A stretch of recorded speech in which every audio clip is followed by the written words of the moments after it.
If you tried to learn AI for engineering or data science or data analysis and felt like you were drinking from a fire hose, that's not a you problem. That's a method problem. Most people go about this completely backwards. They try to learn everything at once, get overwhelmed, quit, come back, get overwhelmed again, and wonder why nothing is sticking. I did the same thing when I first started. And in this video, I'm going to tell you exactly why learning AI feels so hard and what actually needs to change for it to click. The reason why it feels so hard is because you're trying to learn everything up front. And AI is way too broad and moves way too fast for you to front load all the knowledge before you actually do anything. You don't need to understand everything. You need to understand enough to solve the next problem. Solve the problem, solve the business need, make sure you're having the solution and you're able to interpret that for others, the stakeholders, the decision makers to understand it, and then you could move on. The next reason why it feels so hard and it doesn't seem like it's sticking is because you're not actually learning in context. Watching tutorials without a real problem to solve means nothing sticks. You don't know why you're doing anything or what is the purpose of the solution that we're trying to come up with. The brain, basically the brain retains what it needs. It gives a reason to need it. So if you're not associated with something that is needed, it gets discarded. And like anything, the first time you try to do something is always disorienting. You don't know what's happening. You don't understand why it's happening. But the second time, you know what to expect because you went through it. So it's not surprising. And a lot of times you probably already have experience with something. So you know why certain things happen. And the second time it clicks because you're already exposed to it. Now, this is a major one that a lot of people fall into. You're going too broad and not going deep enough. Basically jumping between tools, courses, languages. This is kind of like the generalist trap. It's a generalist trap. So basically, you heard of the saying, jack of all trades, master of none. You know a little bit of everything, but those little bit of everything that you've learned is not enough to actually solve a problem. What you want to do is actually pick a lane, build something real on it, then move on. Once you know you could solve that one problem, people with that problem and looking for a solution will come to you, as opposed to showing little bits and pieces of, I could do a little bit of this, a little bit of that, but not actually solving any real problem.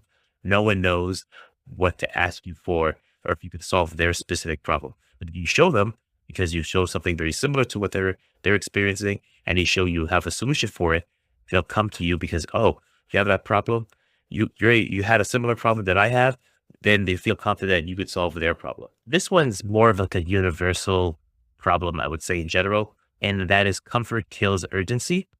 Basically, nothing bad happens today. When you don't learn, you won't learn today. And basically, people who move fastest are the one who feels the pressure. You have to manufacture it if it doesn't naturally exist right now. So the thing is about that, think about it when you actually have a deadline and you're trying to rush to make sure you meet the deadline and it takes priority, even if it's uncomfortable. That studies have shown that when you actually have a real deadline, people get things done. And when you have all the time in the world, you'll wait till last minute until the deadline, or you never do it at all, especially if there is no deadline. And that's shown for, let's say, personal passion projects. You hear that with artists a lot where they'll feel inspired. They'll do something and they'll have work that's never done because they don't feel that they're inspired enough or to get it perfect. Whereas when you have, let's say you're working, you have a school project and you always feel you don't have enough time and you're trying to do the best you can because you have to hand it in. That is pretty much the thing about that is it might not be perfect, but it's done. And your best work is your finished work. Whereas having something imperfect, but it's finished is much better than something that theoretically would be perfect, but it was never done or worked on because you had never had a deadline. So actually being comfortable, studies have shown, and probably historically with most people, things don't get done is only when things are uncomfortable that there's a sense of urgencies and you have to pretty much you have a fire lit under you that things move forward, you move the needle. And again, if that doesn't naturally you don't have that right now, you don't have a hard deadline because you're preparing for something, but you don't know when it actually is going to happen, then manufacture it. Say, I have to learn this by this time and stick to it because a manufacturer deadline at least ensures something gets done.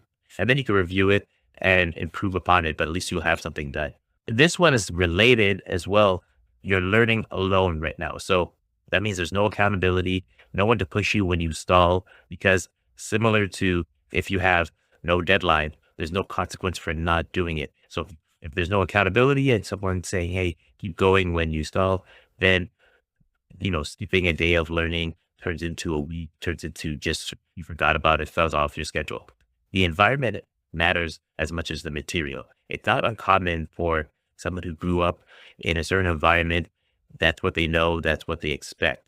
So if you're in an environment where there's no accountability, it's kind of hard to have accountability. Whereas if you are in an environment where everyone is checking in with each other and making sure they're moving the needle forward or moving the needle in general in direction and getting results and stacking their wins and showing that they're moving towards their goal, then most likely you're going to do that as well. If you want to stop spinning your wheels and follow a structure that actually gets you to a job, check out the next video.